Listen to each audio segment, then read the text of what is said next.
We're in the middle of this study on the book of First Corinthians, and we're dealing with this question that we've been dealing with of how grace transforms the church. And again, this idea here is that we live in a pretty individualistic culture, and we're primarily concerned as a society with how things affect me and what is in it for me. And although God is concerned with that, he's also interested in what is in it for us. Because it is through the body of Christ, or the church, that God accomplishes his purposes in our lives individually, and it is through the church as a whole that he accomplishes his purposes in the world. So as we've said before throughout this study, Paul is writing to a group of people in Corinth who are dealing with all kinds of issues. And honestly, they're not much different from ours. Many of their struggles actually mirror the same kinds of things that we struggle with. And so in a very intentional and systematic way, Paul walks through the gospel. He lays out the good news, not just as an idea, but as something that reshapes how they live. And he's helping them to understand what it means to live under the grace and mercy of God and how to actually grow in relationship with him and with others. And all of this is happening in the context of some very real, significant problems. Their understanding of themselves and of God was deeply shaped and honestly distorted by the culture that they came from. So what Paul is introducing is something completely new to them, this New Testament idea that you can relate directly to God in a personal way. And it really didn't exist anywhere else in their world. So they're learning all of this from the ground up. And as they do, they're trying to figure out how this new relationship with God connects to every major area of their lives. So we've been in the middle section of this letter in chapters 5 through 11, where Paul's talking about these specific issues.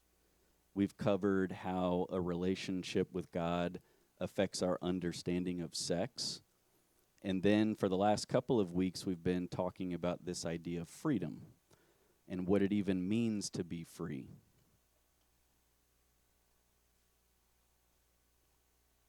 So we're going to build on that idea this morning.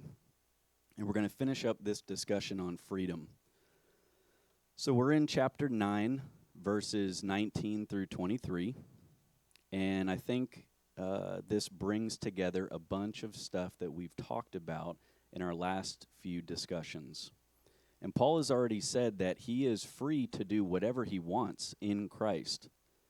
God is not going to condemn him for anything. But then he says that he is free from God. He is free from God's condemnation, but he will not be mastered by anything. That was our first talk about freedom. And last week, Paul said that he was free, and because he was free to set aside his rights for the sake of serving other people. So how do you really know that you're free? Is it when you can set aside your desires and your self-interest, even the things that you have a right to, so that you can put the needs and the interests of another person above your own? That's how you know that you're really free. And you can make some dramatic life choices at that point. And then at the end of last week, Paul said that we are free to take a hold of this sacred trust where he's talking about the message of the gospel, the message of God reconciling mankind back to himself. 8 times in these 2 paragraphs, he talks about our freedom in connection to being ambassadors or agents of the gospel of Jesus Christ. And then he brings all of that together in this final piece of this 3-part discussion that we've named Freedom to Identify. And so it says, though I am free from all people, I have made myself a slave to all, to bring many to Christ, To the Jews I became as a Jew, so that I might win Jews. To those under the law, as under the law, though not being myself under the law, so I might win those under the law. To those without law, as without law, though not being without the law of God, but under the law of Christ, so I might win those who are without law. It's like a tongue twister. To the weak I became weak, that I might win the weak. I have become all things to all people, so that I may by all means save some. I do all things for the sake of the gospel, so I may become a fellow partaker of it. So this is a pretty awesome paragraph, and it's a really big idea. It focuses in right here on this thing, though I am free from all people, I have made myself a slave to all to bring many to Christ. So how is this the key principle? How does this bring all of this stuff together? It's in this part where he says that I am free, but he uses his freedom to choose a way of living that brings other people into a knowledge of Christ. That's what he's saying, and that's the key principle here. The real exercise of freedom is when I can step outside of the things in my life that have sort of made me who I am, and I can enter into other people's worlds. So Paul was an Orthodox Jew, and on top of that, he was a Pharisee. So think about that for a second. His cultural identity was secure. He knew who he was supposed to be and to act like, and all the details of what he was and was not supposed to do. But God called Paul to be an agent of light to the Gentiles. So now Paul's having to move across pretty significant cultural divides in order to be a witness for Christ. And he's reflecting on that here. Right? Though I am free from all people, I have chosen a way of life so that others can know Christ. Because that is true, when he's around Gentiles, he does not act like a Jew. If he did act like a Jew, that would confuse the issue for these Gentiles.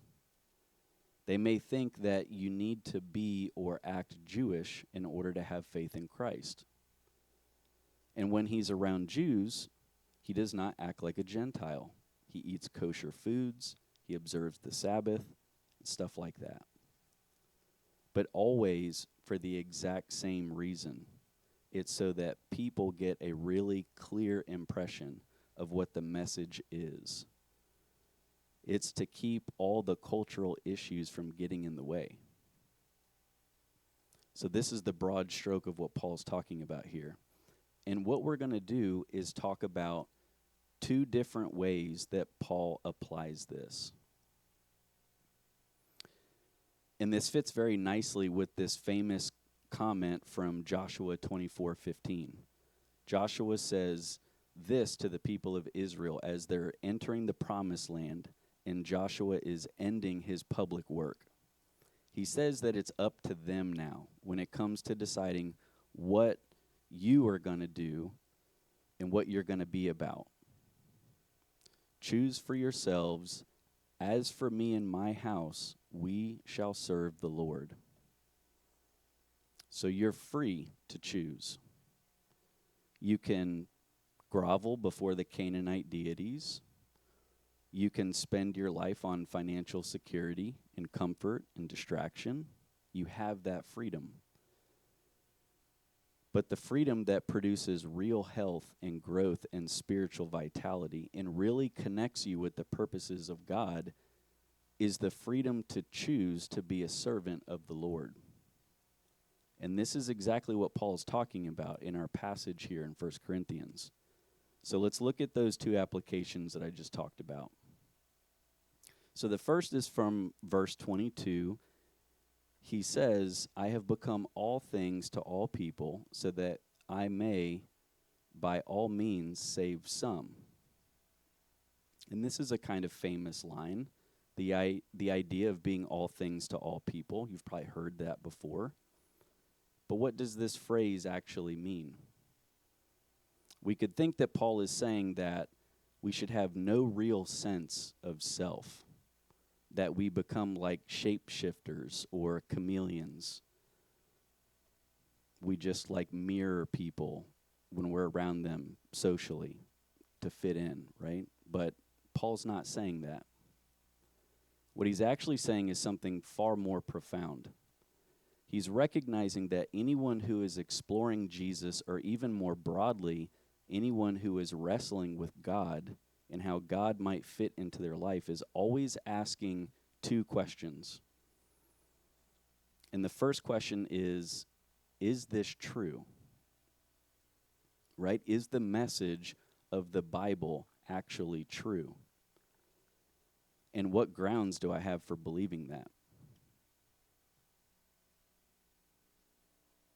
And so this is a very legitimate question.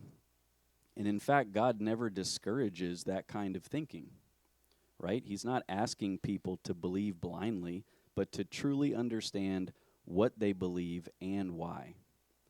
So the Christian claim is that God is reconciling the world to himself through Jesus Christ.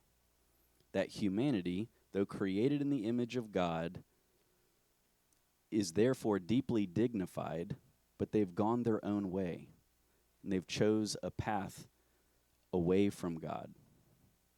And in that separation, we move away from God and towards destruction. But God has entered into human history in Jesus, and on the cross, he takes upon himself that penalty of human rebellion. He dies the death that we deserve. And the good news of the gospel is that what God asks of us is to recognize our distance from him and to trust that what Christ has done on the cross is sufficient to deal with the barrier of sin that separates us from God. That's the core message of the gospel. And there are reasonable grounds for engaging that claim, right? There's prophecies in the Old Testament that point toward a Messiah and describe his mission, as well as historical testimony surrounding the death and resurrection of Jesus. These are not abstract ideas. They are things that we can examine and investigate.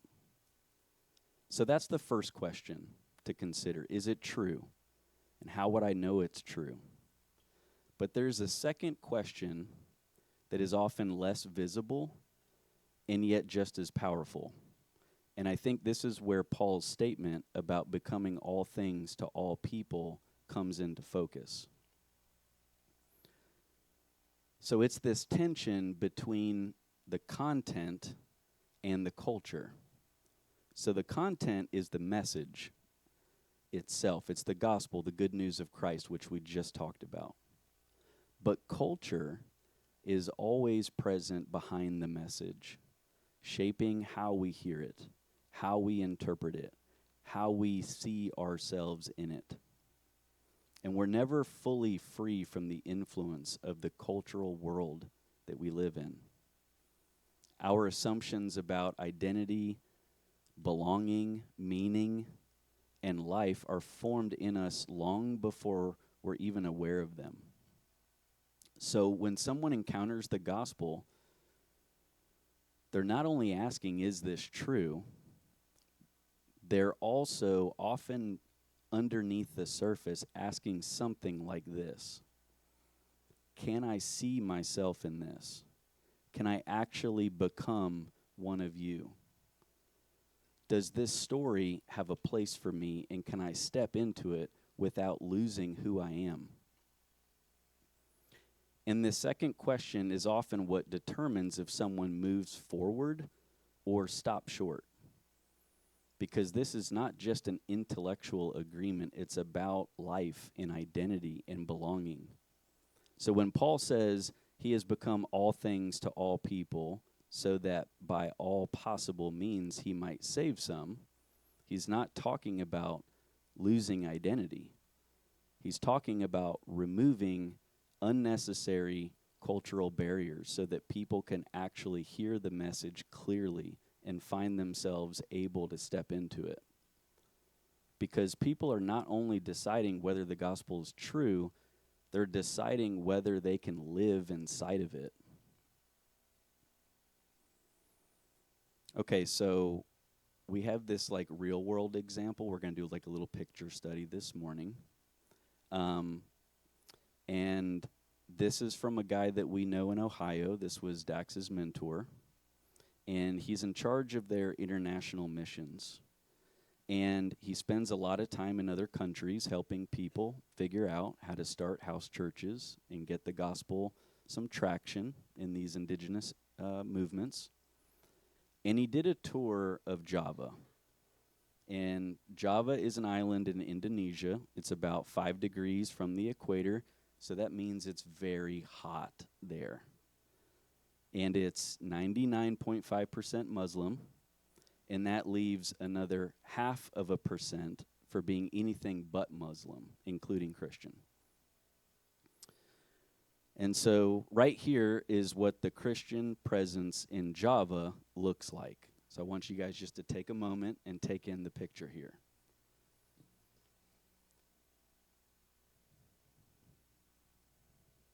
So what do you think? Like, do you think the native people of Java are getting do you think that they understand the gospel? Are they flocking to the gospel presentation here? So, for some context and to describe what we're looking at, this picture was taken in the middle of the afternoon. So it's like 95 degrees and 100% humidity, similar to our summers here. And they have on stage, they have a cross on it. Okay, right? There's a guy up there. He's dressed in some kind of religious robe. Like, okay. But then if you look above the stage, there's like this child's project of an American house with snow on it. Okay.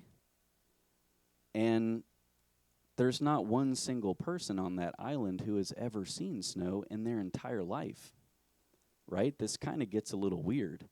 And it kind of sticks out as weird. So this guy's up there, talking, and he's asking me to do what?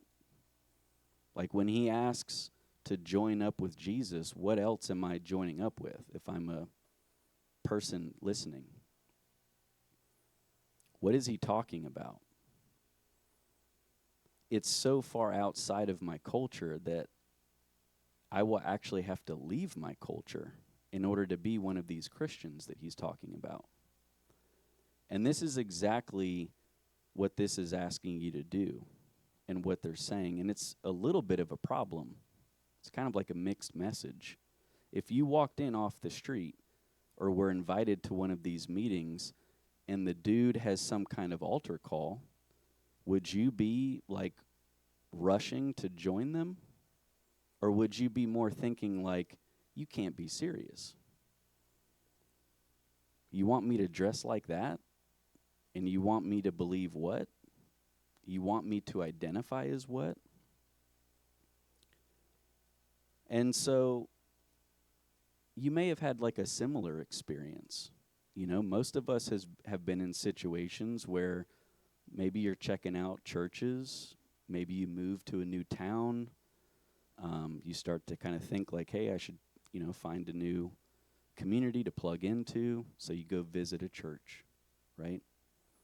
And I just want to say that this is purely my immaturity coming through in this example here. So I'm not describing you necessarily. I'm just describing the blackness of my own heart. But for me, it's those churches where you pull up in the morning in the parking lot. Probably someone has greeted you to show you where to park,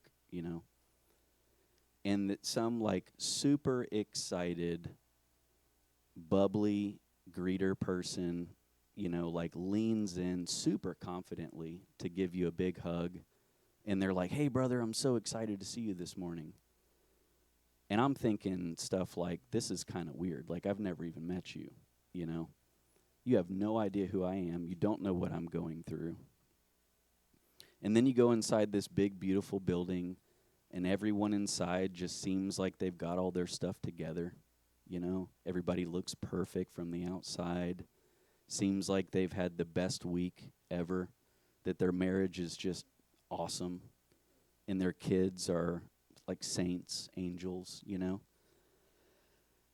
And I just can't do it. Like, I can't relate. I don't belong here. I cannot see myself being one of these people. And whatever it is that they've got going on for here, like, this is not my deal. This is not for me. Okay, so I know that's none of you. That's just me. But what I'm trying to say is that it's very easy and very common for a church to create a place that's very comfortable for us. And we're no different in this, right? Like, we're also communicating something to this effect. You know, we make spaces that feel really good to us as Christians. But there are people looking in from the outside, and they think that associating with us is every bit as weird as this picture up here. You know, you have neighbors, people you work with, you care about, your family. They have this in their minds. And it's those people that are the mission. And that's what Paul is concerned about here. That's why he's talking about using his freedom. He can express himself culturally any way that he wants. He has that freedom.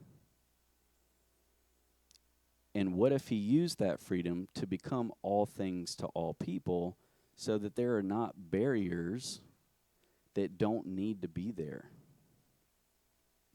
So there's a lens of perception.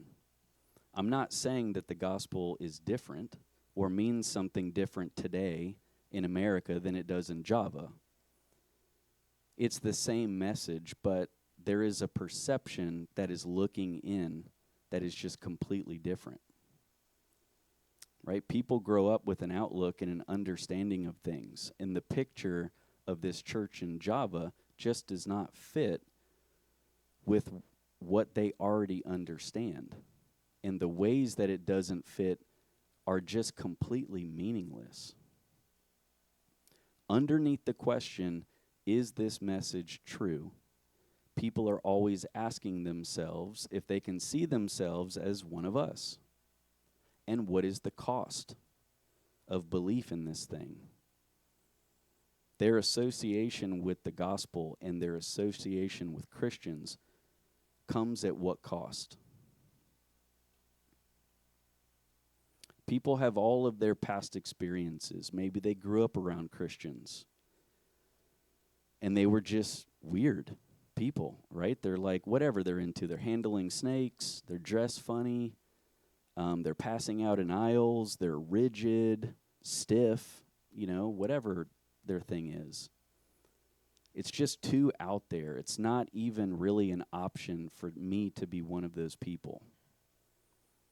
And there is a social consensus about whether or not this kind of thing is even plausible. We live more and more in what could be called a secularized culture. There was a time when maybe people did not follow through with what they called their beliefs, but they did have beliefs in some kind of way. And up until fairly recently, most of our interaction with the world worked like this. You'd talk with someone about what they believe, and as you laid out the pieces, you could show them that their worldview already looked a lot like a biblical one. Sharing your faith was like showing them the full picture on the puzzle box. They already had most of the pieces in place, but that's not really true anymore. You know, now there often isn't a clear picture that you can point to that makes someone's beliefs fit together. And more than that, many people don't even care if they do. The cultural moment we're in is very different. And it requires much more care in how we relate and communicate across these differences. And there's a real danger here. You know, the risk of adding something to the gospel in the mind of the listener. And it's critically important. It's not to say that we believe in Christ plus be good, plus hold certain political views, plus dress or talk a certain way. But what people often hear is exactly that. That following Jesus means adopting a whole package of cultural behaviors, attitudes, preferences that go far beyond the gospel itself. And that's dangerous because it's no longer just Christ and Him crucified. It's Christ plus our version of life. And that dilutes the power of the message. Jesus' invitation was simple. Come to me, and I will give you rest. Come in humility, come in faith, and you will be forgiven. And that message gets blurred when we attach cultural expectations to it. And Paul was dealing with this same issue. The church he was writing to was incredibly diverse. Jews and Gentiles, slaves and citizens. He was constantly pointing them back to their common ground, not culture, not preferences, just Christ. They didn't need the extra baggage, and neither do we. So when we communicate with people, we need to do it on their terms, in ways that make the gospel clear, not confusing. And that raises an important question for us. We like to think of ourselves as being in tune with culture and not very religious, but is that actually true? It's probably worth taking a step back every now and then and checking our own pulse on that. So let's think about it in terms of following in the footsteps of Christ, right? Jesus is our example of what this means to be all things to all people. And when you read the Gospels, you should look at the questions of who and where in relation to the ministry of Jesus. Who is he hanging out with? Where is he? And you will see some things that are pretty interesting and that bear strongly on this discussion. It looks like Jesus loved being with people, and all kinds of people. He loved tax collectors, prostitutes, lepers, fishermen, religious people, the poor, the outcast, and the rich. He loved them all. And his first public act recorded in John is Jesus at a wedding. And what's he doing? Is he like sitting in the corner, arms crossed, quietly judging everyone for drinking far too much wine? You know, like, wow, look at these sinners, man. I can't believe I showed up to this thing. They drank so much wine they ran out. And is Jesus critical of these people? Does he stand up in the middle of the crowd and give a speech on moderation and self-control? Actually, he sees this situation and the host potentially being embarrassed by the fact that in the middle of a 3 or 4 day celebration that he's run out of wine. And his first public miracle is to turn water into wine. So he's like, let the party go on. You know, Jesus wasn't some otherworldly sage. He loved a good party. He loved to hang out with people. And a ton of the social interactions that we see Jesus in are him sitting around a table, having meals with people. He delighted to be identified with them. And you may say that you're not a people person. I get it. Trust me. You don't like being around people. Sometimes I get around people and it very sinfully, right? Like I'm thinking like, dude, get me the hell out of here, you know? The problem is it's not just in my head, because my face and my body language are also communicating to the people around me this, right? But the truth is that people are the mission. There's nothing to Christianity without getting in there with people. If you have absorbed yourself with a version of Christianity that's all about you and your walk with God and your righteousness, apart from bringing the message of the gospel to the people around you, then you have distorted it to the point to where it is no longer recognizable. People are the deal. People matter to God. And you don't have to like it, but people are what God is into. He took the initiative to be with them. Jesus is constantly on the move all through the Gospels. He's going all over the place, being in the worlds of people that he comes into contact with, pursuing them. He is not one bit afraid to be in some place that the religious people would think that a good rabbi would never step foot in a place like that. Jesus was perfectly okay pursuing all kinds of people in all kinds of places. And there is no place that you, in your life and in your world, there's no place that God is not interested in pursuing you in. There's no place that you can go where God is afraid to go there with you. In your very darkest place, and in your most confusing moments, and in your most fantastic rebellion against him, he is with you, and he's calling you to him. And this is just the way that Jesus is. He loved people. He initiated. He talked to them in their terms and on their turf. And he was also willing to revise the plans that he had in order to accommodate them. You know, he would realize that there was an important moment going on. Like when he was interacting with the woman at the well. He ends up sending the disciples on ahead. He sends them to go get food, but he decides to stay right there and talk to this lady. When he went from the south to the north of Israel, he says that he had to go through Samaria. He had to go through Samaria because there were people there that he needed to interact with. But you don't have to go through Samaria to get to the north of Israel. At its widest definition, all you have to do is cross the River Jordan to avoid Samaria. He was willing to modify his plans in order to pursue people.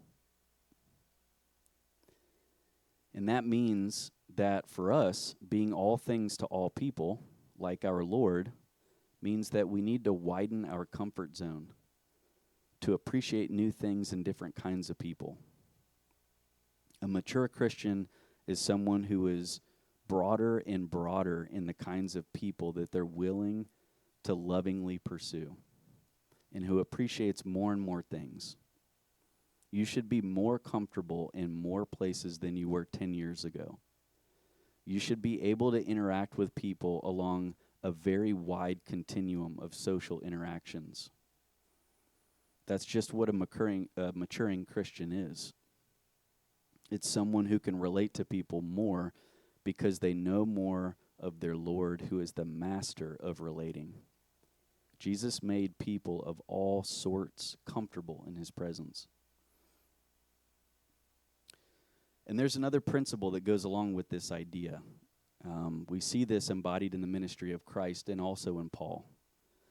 And this is a popular proverb with people who work with kids. I think it reminds me of like step parenting as well. And I think it's a biblical idea. And if we want to be all things to all people, and we want to put aside the cultural things that get in the way of a clear presentation of the message, then we have to earn the right to be heard.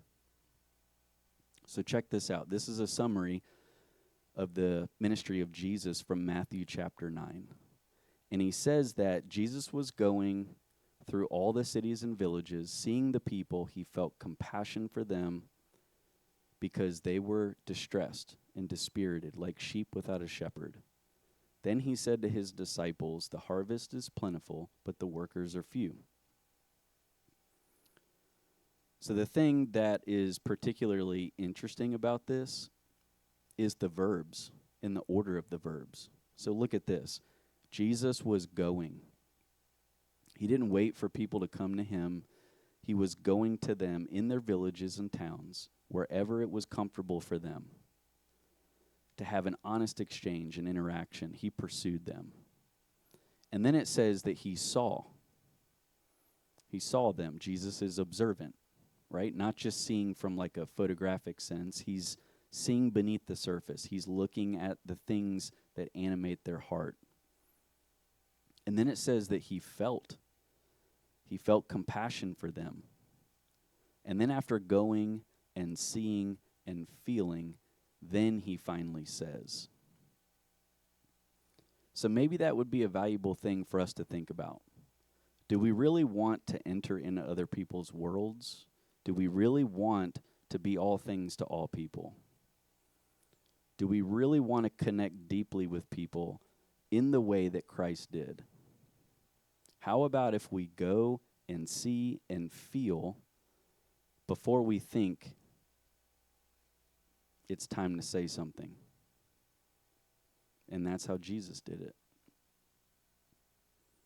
In conversation, Jesus was able to hear instead of just waiting for his turn to talk. You know what I'm talking about.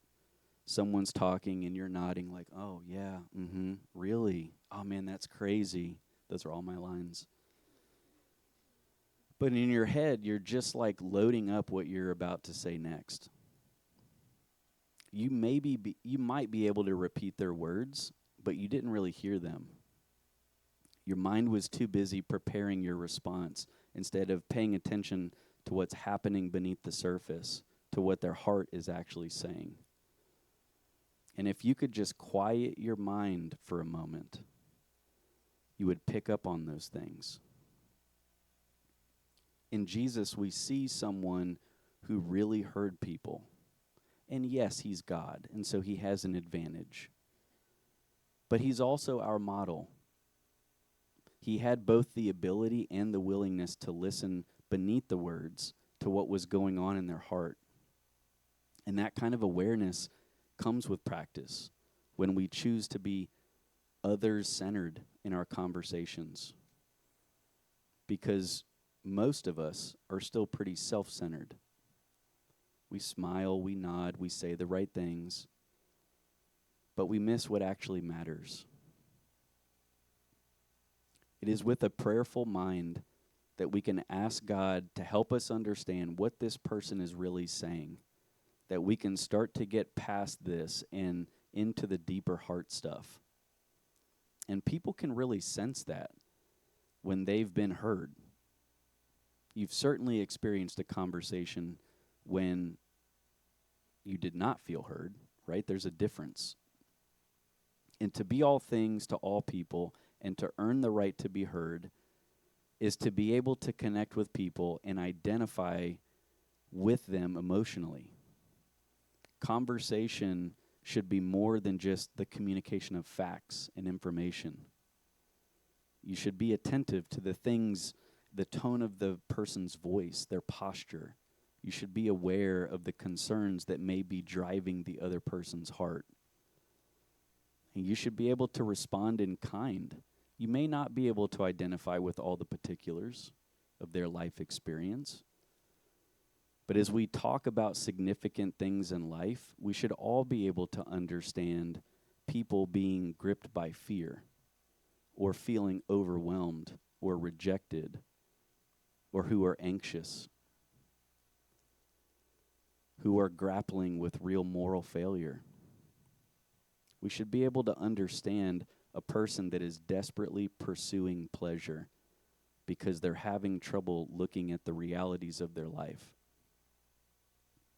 We should be able to understand that it's easier to just be shallow because we just don't have the answers when we look at the questions of life. And we need to be able to connect with people and see the things that they're dealing with at different points in our life And we need to be able to communicate that we get how they're feeling about this thing. We've been there before. And we can share common experiences. We can do life with people. And this is how you earn the right to be heard. They know that you're interested in them because you're there with them. And then in the framework of a relationship where you've been an empathetic hearer and you've shared your life with them and cultivated some common experience with them, then it's time to offer up your story. And you do have a story about how God has moved into your world and about how he has brought you to himself and prepared you for the work that he has for you. This is something that we should all be able to communicate. We should be communicating that story in a way that really connects with the people that God has brought into our lives. And we should be talking about ourselves at only the most appropriate times after this groundwork that we've been talking about has been laid.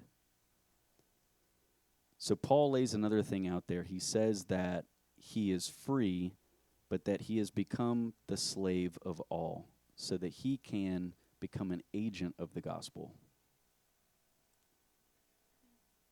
In verse 23, he says, I do all things for the sake of the gospel. And then he gives the reason. So I may become a fellow partaker of it. And this is powerful. He's saying that as we take on this challenge of being all things to all people, entering other people's worlds for the sake of the gospel, to share in and partake of and participate in the gospel itself. This means that our relationships will be gospel-based relationships. That will be transformed relationships. And we can think of how very sweet it is to go from a dear friend to a beloved brother or sister. And it's just a beautiful thing to cultivate biblical relationship with a person and do life with that person. To enter into their world and to make Christ real in terms that they can understand. And then to be able to participate in their response. To get to share in that moment when they go from being merely a dear friend to a brother or sister that you will spend eternity with. And the hang up here is that we don't often let people become dear friends that are not already brothers or sisters. We do not really get in there and get emotionally attached to people that are not already Christian. And we need to get involved in relationships and become emotionally attached to people that are far from God. Paul puts it like this in 1 Thessalonians. It says, having so fond an affection for you, we were pleased to impart to you not only the gospel of God, but also our own lives, because you became very dear to us. So this is a picture right here of what God is calling us to. There is a fond affection for people that are outside of the kingdom of God. There is a fond affection for the people that are lost and groping in the dark. There is a fond affection that allows us to be pleased to impart or to express the gospel of Christ. And not just by the things that we say, but he also says by our own lives, because you have become so dear to us. People can sense the unique and biblical kind of love that you have towards them as you move towards them in the name of Christ. There is an acceptance and a graciousness. There is a tolerance and a patience. There's a real interest in their good as we relate to people in that way. We're giving them our own lives. And when you give your life to something, it always becomes dear to you. There is always that connection. If you want to be close to something or someone, give them your life. You will feel close.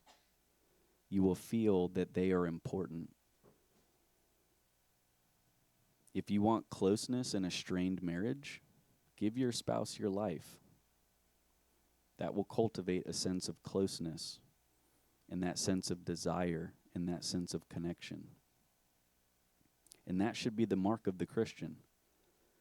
Love. It is a giving away of your life. Then inside of that framework, tell your story of how you met Christ. Okay, in closing, there's another point I just want to make. Your life is training you for redemptive relationships. Some of us have beautiful experiences that help us to move towards people. Some of us carry deep disappointments, and we wonder how it could matter. And most of us have both. But the world is full of people just like you. Different details, same deeper story. And when you see that God has been shaping you all along through your experiences and desires, you realize you have something meaningful to offer someone else's search for God, right? He's preparing you. Ask him to open your eyes to where he is leading you, to the relationships that don't just change others, but change you and echo into eternity. There are 100 different stories here this morning, and they all have at their center this kind of redemptive relationship. And also the spiritual unity that we can enjoy even as a family, right? The priority that we have as parents integrates into this idea of being all things to all people. Our freedom is expressed the best when it is the freedom to serve and the freedom to pursue people relationally and be a light in the dark places. When we live this way, our kids see what matters. Our marriages grow stronger because they're about something bigger than ourselves. And God has called us to freedom. And at the end of the day, that freedom is the capacity to be shaped and molded and used by God, and then to begin to partake in all of these incredible things that he's doing.